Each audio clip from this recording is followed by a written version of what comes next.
зөвхөн байгуулж нийслэл Улаанбаатар зохион байгуулагч ширээ зөвлөмжийн хоёр дахь зөвлөмж биеийн оролцож та бүхэн болгоно гэсэн юм. Монгол улсын харилцаа ёс суртахууны өндөр боловсролын уг сурж болсон манай сургуулиуд хүн бүхний хайрлан боловсролын шинжилгээний асуудал таны оролцоо нэмж хэлийг онцолж ерөнхийдөө Дасны шинжилгээ, дасны зарцуул гол хүчин чармайлтанд болж байгаа. За мөн дэлхийн улс орнууд бодлогын салбарын шинжилгээний бүрээр хөгжлийн шийдлийг болон хийсээр байна.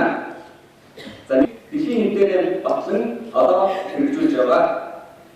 За хөгжлийн хандсан чанартай боловсрол бүхний насан туршийн хараа болж байгаа. Бодлогын хөгжлийн талаар 2030 он хөгжүүлсэн бодлого болох энэ бодлого илүү амтан илүү бодлого хоёрын хөгжөлтөд онцлог ерөнхий улсын бодлогоор салбарын хөгжлийн ярилцах дараа шаардлагыг харилцан олгоо. Мөн байн ярилцсан.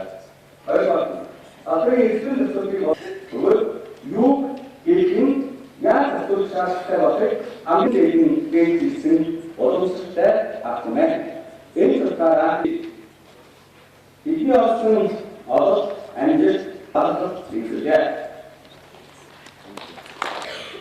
Бодлогын салбарын хэвлэл Монгол улсын улс нийтийн зүтгэн байна.